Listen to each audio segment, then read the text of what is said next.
Salve a tutti gli amanti della tradizione napoletana. Oggi facciamo il dolce emblematico della Pasqua a Napoli, cioè la pastiera napoletana, che con i suoi profumi e i suoi colori ci ricorda la primavera. Andiamo a impastare la pettola della pastiera, non si chiama pasta frolla ma pettola, fatta con farina. Andiamo a mettere al centro la farina, apriamo il classico sistema a fontana, inseriamo i pezzetti di burro, lo zucchero, un pizzico di lievito per dolci e iniziamo ad impastare il tutto. A questo punto inseriamo l'acqua al suo interno e continuiamo ad impastare. Molte persone mi chiedono perché metti solo l'acqua della pasta frolla anziché mettere le uova nella pettola della pastiera, perché nella pastiera già ci sono tantissime uova. Fatto ciò, possiamo inserire tutta la farina, un classico sistema di una classica pasta frolla.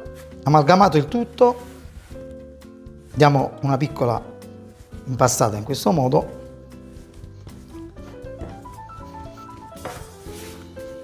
e mettiamo in frigorifero per almeno un quarto d'ora, 20 minuti, il tempo che facciamo il ripieno. Adesso andiamo a preparare il ripieno, sempre ovviamente a mano, con ricotta di pecora. Se volete potete usare anche ricotta di vaccino, però ricotta di pecora è l'ideale proprio classico della pastiera napoletana. Andiamo a mantecare un po' con un cucchiaio in questo modo la ricotta e inseriamo tutto il grano cotto per pastiera. Tante persone mi dicono: perché non cuoci il grano di nuovo nel latte con il limone?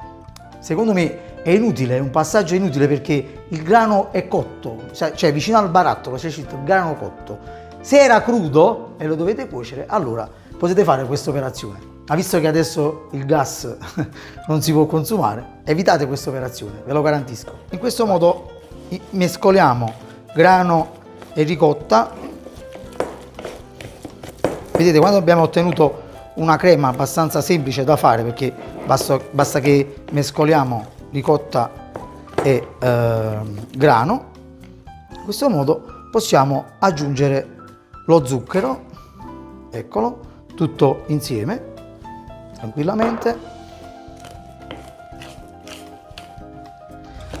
A questo punto che l'impasto risulta già molle perché si sta sciogliendo ovviamente ricotta e zucchero, possiamo togliere il cucchiaio, prendiamo le uova, inseriamo l'aroma millefiori o fiori d'arancio all'interno delle uova, il pizzico di vaniglia e diamo una sbattuta con un frustino. La ricetta in effetti prevede anche l'uso della cannella, ma per me la cannella già viene usata in tanti prodotti sia natalizi che anche napoletani. La pastiera ha il più bello odore dei fiori d'arancio e dell'aroma millefiori. Sbattute le uova per bene con tutti gli aromi, andiamo a inserire il tutto all'interno del composto di ricotta e zucchero e grano e agitiamo per bene in questo modo e inseriamo i cubetti.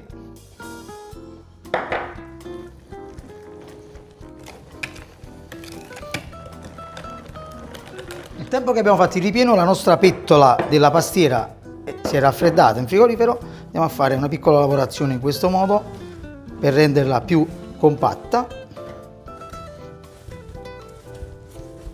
Ecco, con l'aiuto di un po' di farina andiamo a stendere, non esageriamo con la farina altrimenti si sbilancia la pasta frolla.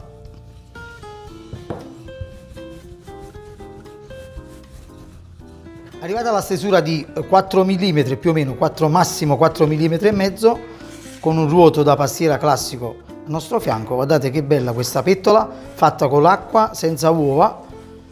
Se fate questo sistema ovviamente evitate che la pasta frolla o pettola, come la vogliamo chiamare, si spacca e andate in difficoltà. Invece guardate qua che spettacolo. Ovviamente con i ritagli andremo a fare le strisce, diamo un po' di mattarello ai bordi e voilà, si stacca tutto. Facciamo salire un po' i bordi se sono distaccati dalle pareti, in questo modo sia il fondo che i bordi. Con l'aiuto di un coltello tagliamo l'eccesso.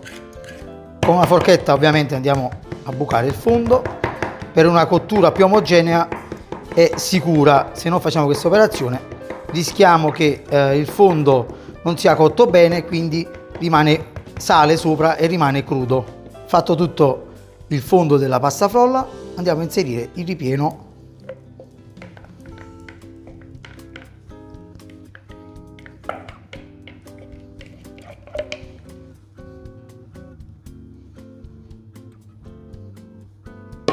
Adesso il restante impasto che è avanzato dalla stesura, facciamo le strisce per la pastiera.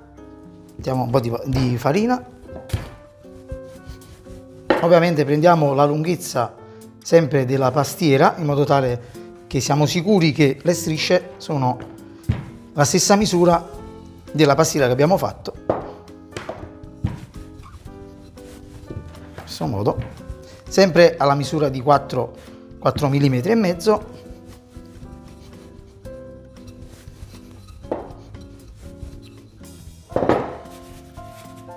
Andiamo a tagliare le strisce massimo di 1 centimetro, che questa è una pastiera piccola.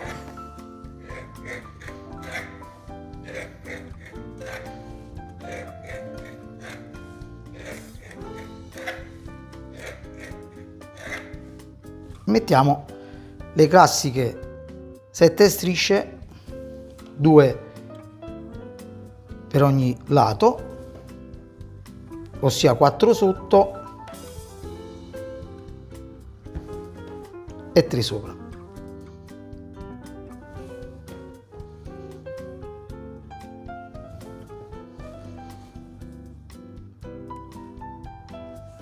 A Napoli non guardiamo questa leggenda delle 7 strisce, Partenope e tutte queste diciture che ci sono anche su internet, si vanno in cerca di queste diciture. A Napoli la pastiera è come uno di famiglia, una persona di famiglia, ti fa venire in mente sempre qualcuno, o c'è una nonna, o una mamma, o una zia che faceva la pastiera, che diceva la classica frase: come faccio la pastiera faccio solo io. Ed è vero. Arrivato il forno a temperatura di 190 gradi, inforniamo al centro basso del forno, modalità ventilato, per circa 45-50 minuti per una pastiera di questa misura. Dopo circa 45-50 minuti di cottura, la nostra pastiera è pronta. Guardate che spettacolo, perfetta. La pastiera raffreddata dopo almeno 3-4 ore, andiamo a incidere con un coltello solo il laterale della pastiera. Io con un cartone vado a girare e voilà, guardate che magia, la pastiera va rigorosamente sformata, perché ecco, guardate che spettacolo. La pastiera va sformata perché la fetta della pastiera deve partire da un angolo preciso, quindi avremo una bella fetta di pastiera precisa. Il solito taglio di questa spettacolare pastiera.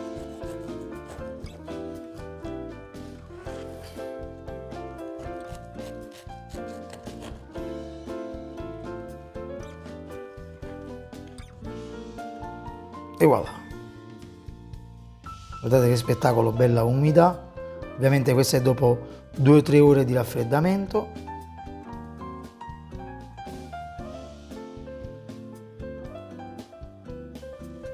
Vado a fare il mio assaggio, prendiamo una bella fetta.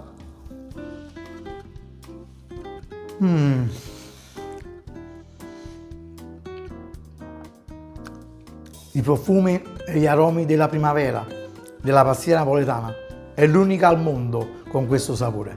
Ragazzi, mi raccomando, se vi è piaciuto questo video lasciate un bellissimo like e iscrivetevi al mio canale. Come sempre attivate la campanella per rimanere sempre aggiornati su tutte le mie pubblicazioni. Seguitemi sempre sui social, Facebook, Instagram e TikTok. Un bacio a tutti, alla prossima!